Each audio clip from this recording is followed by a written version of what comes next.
years ago, the Beatles released new mono masters, but they're on CD. So for the benefit of those who don't know, what's different about the ones you're working on now?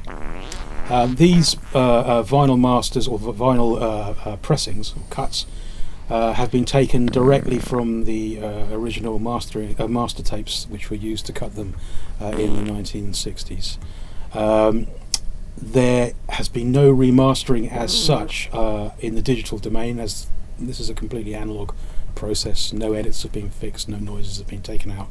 They are as close as one could get to the originals, the sound of the original 1960s records, but with the added bonus of having more modern equipment, which was more able to lift the detail off the tapes.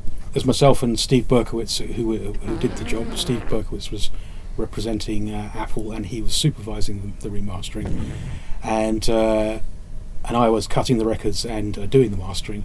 And we would sit and discuss the album that we were doing on that particular day. We would listen to the original record, the original pressing from the 60s.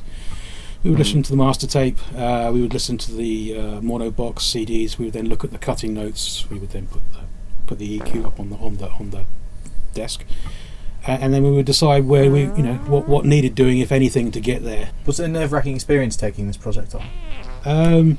Yes and no. I had my nerves racked when I started doing the CD remastering. It was initially nerve-wracking because of the magnitude of what it was, and the remastering the Beatles. It had never been done before, and most of the mono CD box had never been on CD before, so it was quite a responsibility and quite a task. Once one calmed down and got into it, then it became you fix yourself. You go like, right, okay, this is audio, and we need to do this to it, perhaps, and then we need to put it on the CD. We need to get into the factory. If you went to pieces handling a tape from the 1960s, which was probably worth more than all the gold in the world, then you would destroy it quite quickly. And have you had any unexpected challenges during this process? Expected and unexpected. I think one of the biggest challenges really was little things like on the end of Sergeant Pepper there's a lock groove. Getting that right was really important. It was done originally by Harry Moss, and subsequent engineers, when it was recut, just stopped doing it because it's quite a tricky thing to manage, and record companies don't really want to pay for trying to get 1.8 seconds of music in one revolution in the groove, and that took a while. That was a big challenge, harder than I thought it would be. And then the other challenge really is reining ourselves back, because you can do it a hell of a lot, and it's reining ourselves back and going, no, we can't. We can do all this, but just because you can doesn't mean you should.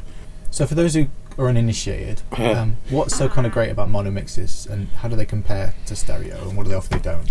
I will answer the question in so much as what's so great about these mono mixes in comparison to their stereo mixes is that the mono mixes were the ones they spent the most time on, really, until they got to Abbey Road, when everything was going to be in stereo and everyone was doing stuff in stereo.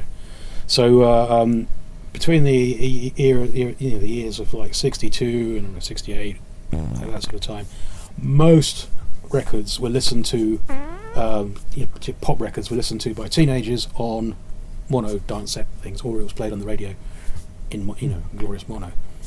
So that was the thing that they spent the most time on getting right. Stereo was like, well, we can kind of do that for the very few people that might be listening to it in stereo.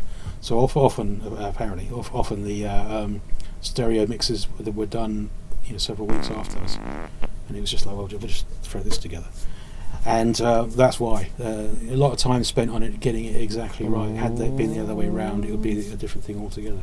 Have there been any favourite tracks you've worked on? Anyone that you've really, really enjoyed? I loved working on the White Album. It was the album that I played to death when I was a teenager. I destroyed my parents' copy of it.